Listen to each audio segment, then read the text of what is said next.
Hi everyone, welcome back. In this lecture, we'll create a Spring Boot REST API that handles HTTP POST request. For example, consider we are using Postman REST client as a client to make the REST API call. And whenever client make a HTTP POST request, then client have to send a data in a request body. For example, consider this is the POST HTTP request and it contains a JSON student object in the request body. And in this lecture, we are going to write a Spring Boot REST API that handles this kind of HTTP POST request and extract this kind of JSON from the HTTP request. Alright, so let's go ahead and let's write the Spring Boot REST API that will handle this kind of HTTP POST request and extract the JSON data from the request body. So let me go to IntelliJ IDEA over here and here go to student controller and here let me first write the comment. Let's say Spring Boot REST API that handles HTTP POST request. Well, in order to create a Spring Boot REST API that handles HTTP POST request, we are going to use two important annotation. One is @post mapping annotation and second one is @request body annotation. Well, we'll see what is the use of these two annotations bit later. Now let's go and let's first create a Spring Boot REST API that handles HTTP POST request. Well, as usual, we'll first create a Java method and then we'll make that Java method as a Spring Boot REST API by using Spring annotations. Well, here let me type the method public and let's give return type as a student. Next, let's give method name as create student. Next, let's pass student as a method argument. Perfect. And within the create student method, we are going to print the student data. So here let me put the sys out and then let's print student dot get id. Similarly, let's print student first name and last name. So here student dot get first name and then student dot get last name. Perfect. Here we are basically just checking whether our REST API will get the student object from the HTTP request or not. Okay, for that here we just printed the student information to the console and after that we just return the student to the client. Now we have created create student method that returns the same incoming student. Next, let's make this create student method as a REST API by using @post mapping annotation. So let's go ahead and let's annotate this method with @post mapping annotation.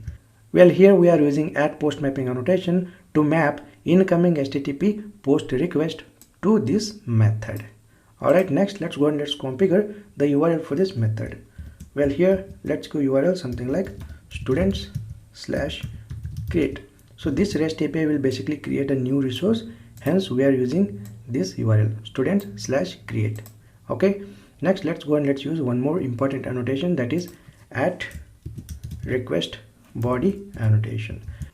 Well, @request body annotation is responsible to retrieve a JSON object from the HTTP request and it will automatically convert that JSON object into Java object. In our case, student is the Java object. Okay, for example, if you look at the Postman REST client over here, Postman REST client will basically send a HTTP POST request. It contains a JSON in a request body and now we are using @request body annotation. It will convert this JSON into Java object.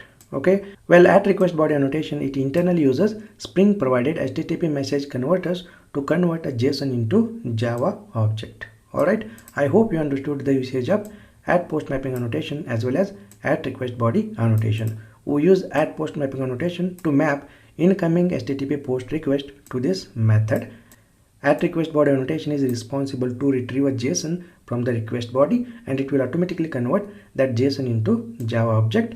And @request body annotation, it internally uses Spring provided HTTP message converters to automatically convert a JSON into Java object. Alright, perfect. Now let's go ahead and let's run our Spring Boot application and let's see how this REST API works. So let me stop the existing server and let me start the Spring Boot application. Well, our Spring Boot application is up and running. Next, let's open Postman REST client and let us test this REST API.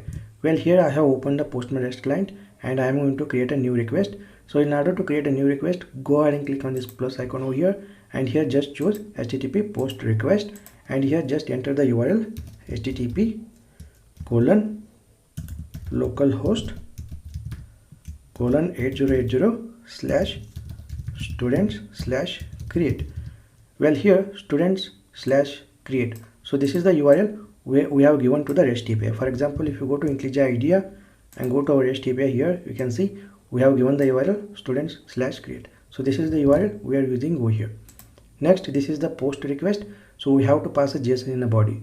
For that, go to body and then choose raw here.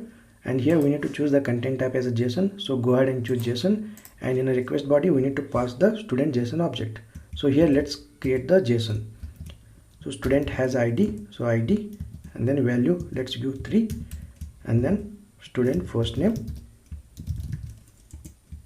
let's give Vikram. And let's give last name, let's say Jadhav. Well, in our project we are mapping this JSON to Java object, right? For example, if you go to our project, you can see here we have student model class.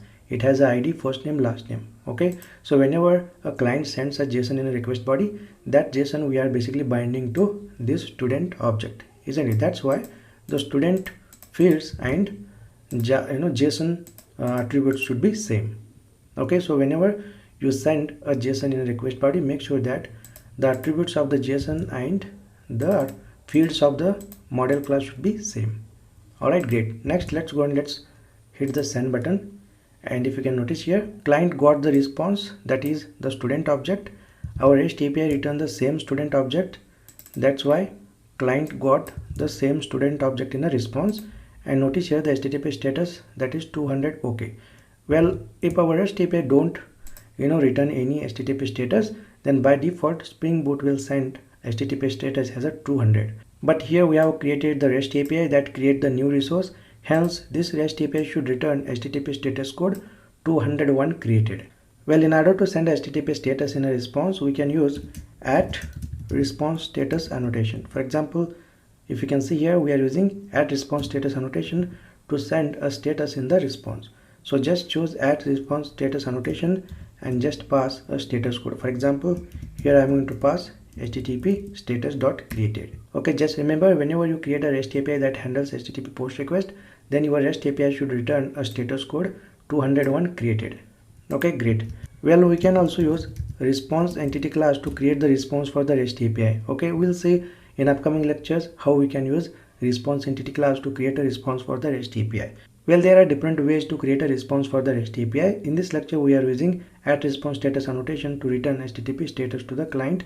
But in upcoming lectures, we will see how we can use response entity class to create a response for the REST API. Okay, great. Now let me run the Spring Boot application and let's see how this REST API works now. Well, let me go to Postman client and let me send the request again. And there we go. You can able to see here HTTP status 201 created. Well, remember, whenever you create a Spring Boot REST API that handles HTTP post request, then your REST API should return a status code 201 created. Okay, and you have to use @post mapping annotation to map incoming HTTP post request to this method, and you have to use @request body annotation to extract a JSON from the HTTP request and convert a JSON into Java object. Well, in real-time project, this REST API have to save this student object into database. But for this example, we have printed this student object into a console. For example, you can see student ID, first name and last name. Okay, but in real-time project, make sure that you save this student object into database and return that saved student object to the client. Alright, great. I hope you understood how to create a Spring Boot REST API that handles HTTP post request to create a new resource. In next lecture, we will see how to create a Spring Boot REST API that handles HTTP put request. Alright, great. I will see you in the next lecture.